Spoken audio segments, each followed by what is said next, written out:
I wish the bike was up further a little bit, but I can't move it with these straps on it. If I can just move here to here without the bike falling over, then I have all the space I need to work here. So let's try that, and I'll make sure to get it on film so that when everything comes crashing down, I can get like a lot of hits. Maybe make YouTube fame. All right. So I have straps. They're a little loose because obviously we lowered the bike. So the only thing holding this bike upright right now is this. When I lower it, it's going to be me holding it up and the front wheel holding it up.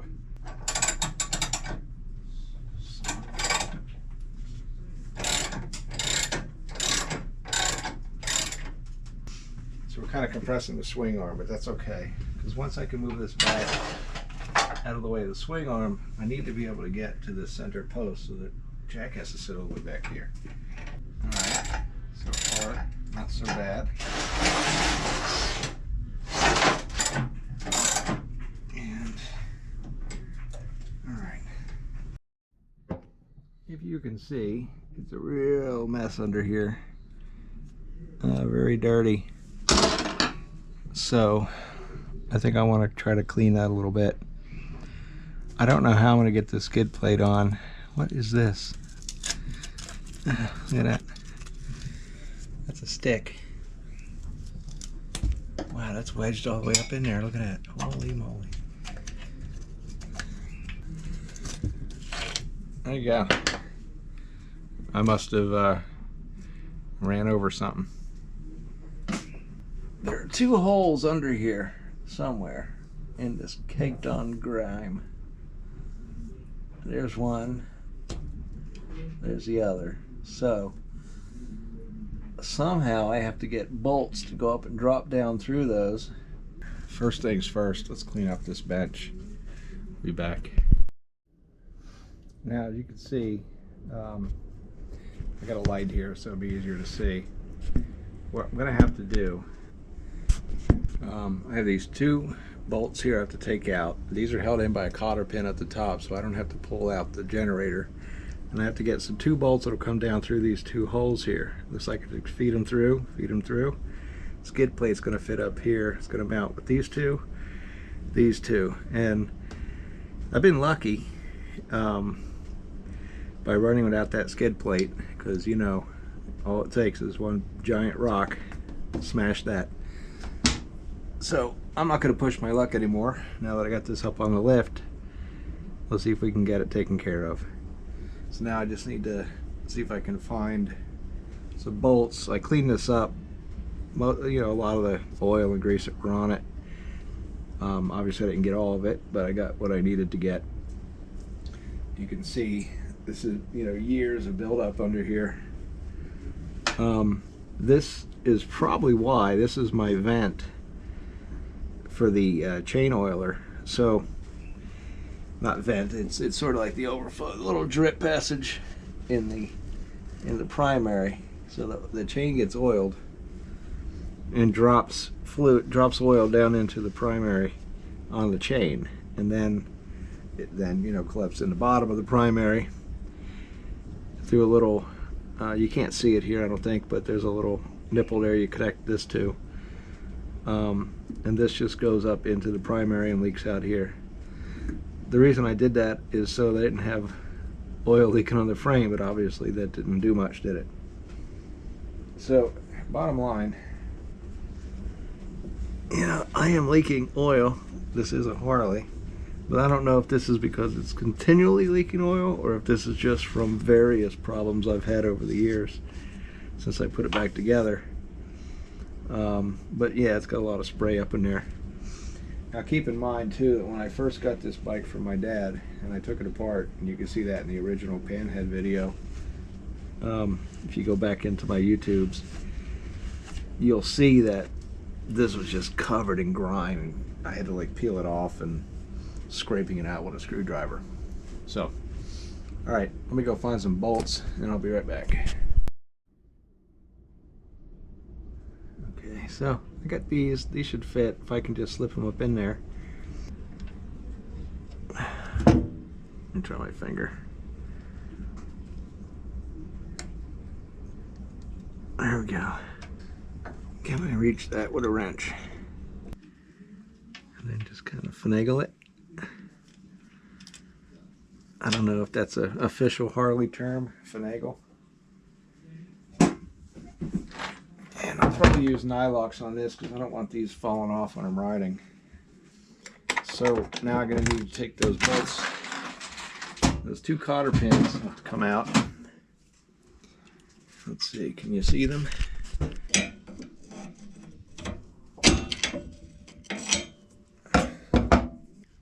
It looks like it's bent over the top. That's good. So I should be able to get in there with a screwdriver and bend that down. I'm also thinking about how am I going to get a cotter pin back in there when we're done. I'll cross that bridge when I get to it. There we go. Cotter pin number 2. All right. And I'm just going to go ahead and pop these off and get an extension. Now, these are the motor mounts, so that's why, you know, I'm a little nervous doing this, but I'm not taking anything else off, so this should be okay. That's what I wanted. We're not shifting the motor at all. Everything's staying exactly where it is. We're just simply removing bolts, putting bolts back. I'll clean this up a little bit too before I finish, before I begin. I don't know why I didn't install this thing before, back when I took the bike apart. Probably should have.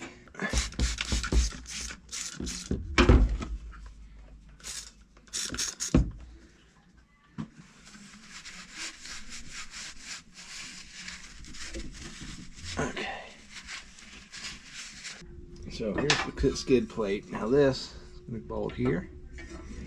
The other side is going to bolt up in the back here, and that should protect me from hitting squirrels and having them fly up in there underneath and damage my bike. I may need to move the brake line. Hold on a minute. Here's the hydraulic brake line, and it seems to be hitting.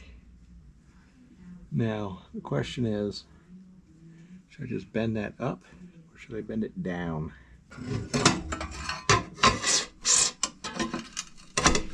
Okay.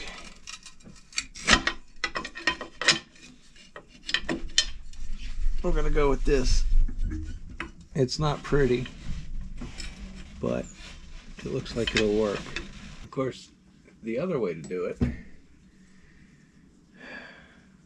is to take that generator out and drop the bolts in from the top with the cotter pins on the bottom. I don't want to take that generator out. I think I'm going to take the generator out.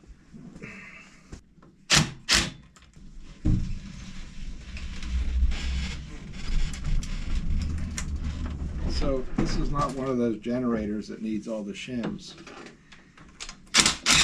So that means when I put it back in, I don't have to worry about it losing its adjustments and everything. The question is, can I drop this now without having to completely dewire it? Yes, okay.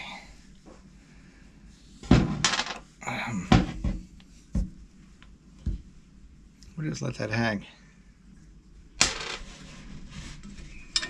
Yeah, this makes it easier.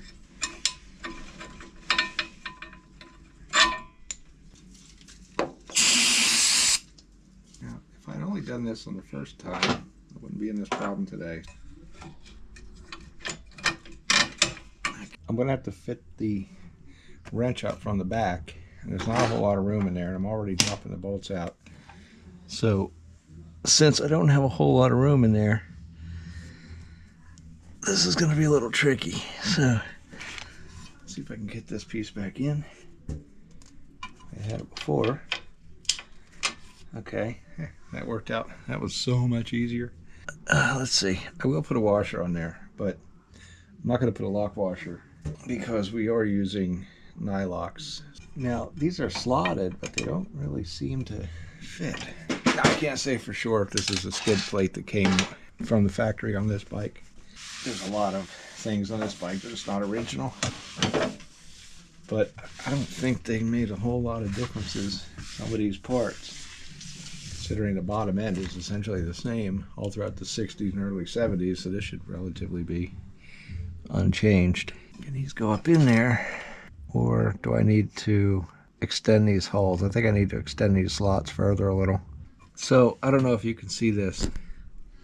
The slots ends here, but the bolt, so almost half a bolt is off. So all I need to do is take this to the mill, see if I can slot this further.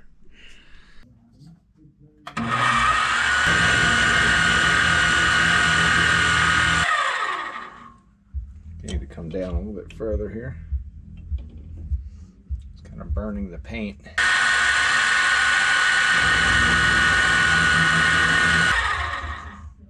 I might have gone a little bit too far, but that's all right. I have plenty of room to be able to slide this back and forth. I just got to cut this one back. What about, let's see, 0.3528, whatever. Not precision here. And back down again. Keep this open.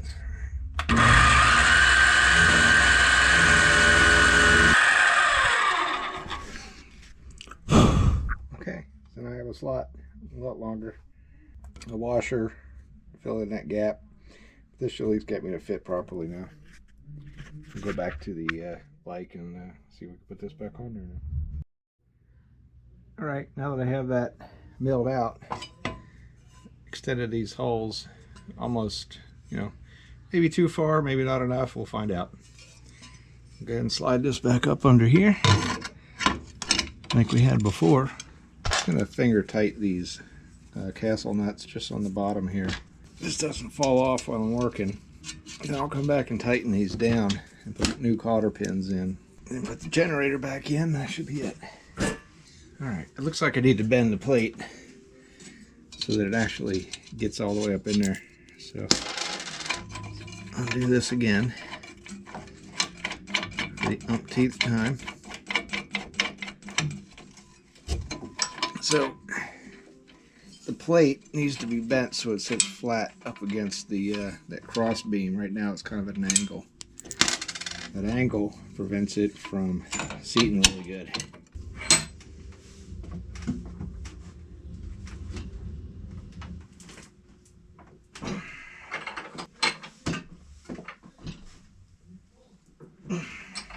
What I did is this was straight out. I put a bend so it comes like this, because once it's up under there, this is kind of at an angle this way, so you end up with not enough threads to bite onto. So hopefully this will be enough to get a good bite, then we can tighten it up and we'll pull it the rest of the way. All right, now getting this straight up and down here. These bolts would drop through. Yeah, that's a little better than it was. So I can stick my finger up in there. Can I fit a washer and a nut? That's the question. Yes. Awesome. I think that's going to be just fine. So I'll go ahead and tighten that up. Then I'll tighten these up. Are these 1/2 inch? Yeah.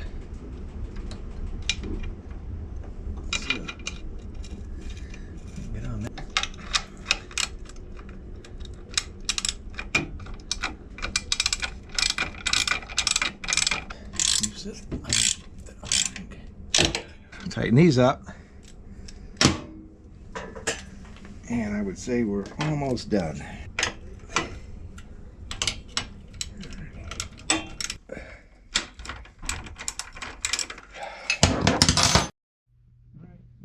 Plate on. So we got those two bolts, those are nylocks. We got these up front, and I turn these castle nuts so that they're facing forward so that I can actually find where the cotter pin hole is. So I got those cotter pins in. These are nice and tight. Generator's back connected. We have our front brake. We have brakes. We have everything now. So that's it. I think at this point it's a matter of filling up the gas tank checking the fluids, making sure they're good, putting some air in the tires. Before I do that though, I am just going to go over the whole bike with a wrench.